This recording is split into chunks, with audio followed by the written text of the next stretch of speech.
15 seconds and counting. 9. Mercury astronaut Gordon Cooper was the last American astronaut to go up in space alone. He orbited the planet 22 times.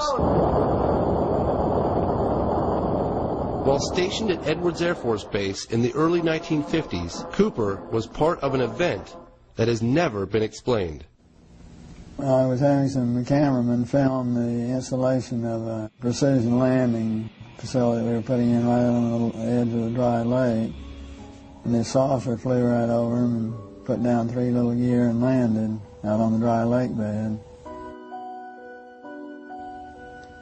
And they went out, picked up their cameras and moved on out toward him filming.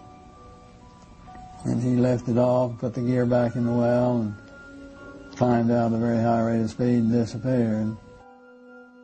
By the time they got back with the developed film, I was on the higher and higher and higher level officer talking to me.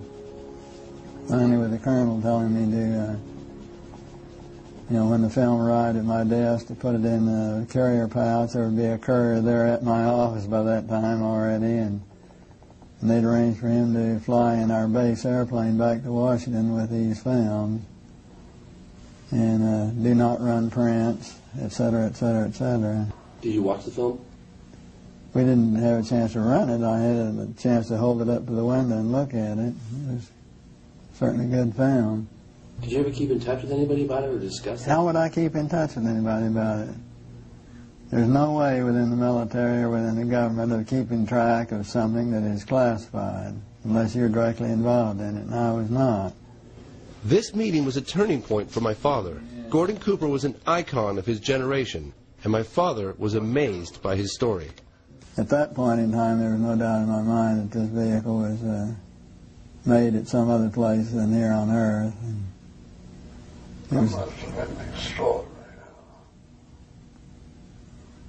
yeah, well, Buck Rogers and Flash Gordon coming true. After the film was sent to Washington, it was never seen or heard of again.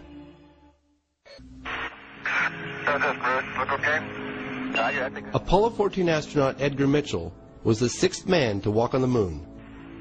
He has met with people in military and government positions from several countries who have privately shared with him information about UFOs. Seem to be well-documented events that represent flying craft that do not match anything we have in an earthbound arsenal. I felt that Dr. Mitchell would know the reasons for secrecy. Why was Stonewall? I can't answer that question. I think it's long past time to open this up to the public. But the best answer is probably because they don't know what to do about it anyhow. My father and I caught up with President Carter at a book signing in San Francisco. What happened to the UFO issue? What happened to the UFO issue? I don't really know what happened to it. I saw one, but I don't know what. It just disappeared. Okay. Did you ask when you were president? Yes, but there's a lot of different answers, and nobody has proof of things.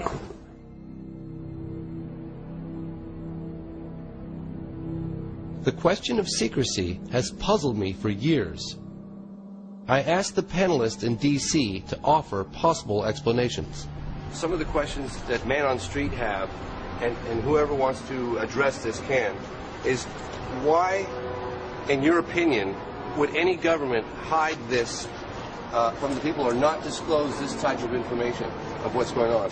When there are witnesses or sightings coming in, they are very reluctant to pick up the issue, to investigate, because they have no structure and they don't know how to handle it. Si existe una amenaza de origen desconocido que no tiene explicación, eso podría amenazar este sistema de conservación de poder. I suspect there are at least 5 agencies in the U.S. government that have investigative capability and do maintain files on UFOs. The public opinion, I think, is asking for information and is ready to believe that there is something serious. If we can convince the government, it could change. Good morning, ladies and gentlemen. My name is Jean-Claude Ribes, and I am an astronomer working for the French Centre National de la Recherche Scientifique from 1963 to 1998. I contributed to the French Cometa report, a 3-year military study on UFOs and national security, released in 1999. Cometa translates as Committee for In-Depth Studies. It was, in essence, a high-level think tank.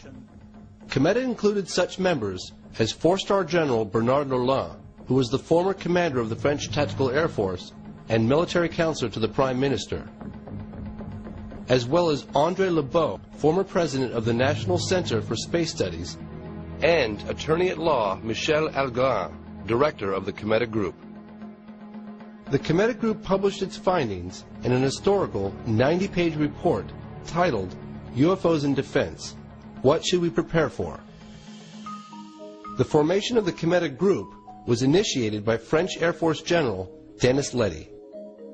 Cometa concluded that about 5% of the cases studied were inexplicable and that the best explanation was what the authors called the extraterrestrial hypothesis. With investigative journalist Leslie Kane, I flew to France to meet General Letty. We met the general at his home on the outskirts of Paris. We went over some of the more puzzling encounters that led the group to their conclusions. And he saw the disc hovering. Pilot sightings confirmed by radar. Going very quickly out of his sight. And cases involving soil and plant analysis from landing sites. I had looked into one of these cases myself. Farmer Renato Nicolai from Trans-en-Provence reported that a disc-shaped object landed in his garden in the late afternoon. La forme c'était comme si on posait deux assiettes, l'una sull'altra. When he told his wife, she assumed he had heat stroke and had hallucinated. However, scientific analysis of the landing site showed high levels of radiation, and when I visited the site back in 1999, almost 20 years later, nothing had grown in that spot.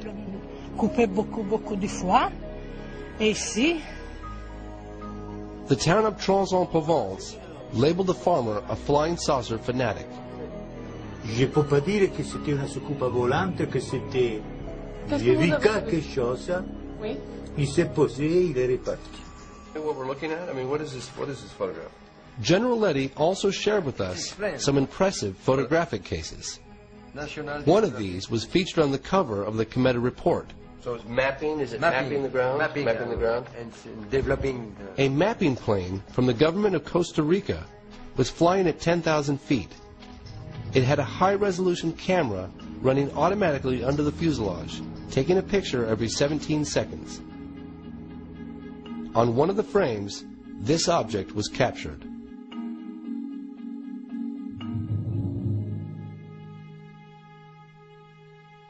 After careful analysis by several scientists, including Richard Haynes and Jacques Vallée, it was determined that the object captured on film was a real three-dimensional airborne object. So do you think if it was announced that people would panic? If the government's announced, well, the unidentified objects are real? I cannot say yes, but I cannot say no. I asked the general to explain the Cometa report's extraterrestrial hypothesis. For us, we think that the best explanation is that object came from outside. We don't say they come from outside, but the best explanation is that hypothesis. In 2007, an investigative branch of CNES, the French equivalent of NASA, made 1,600 sightings spanning 5 decades available to the public.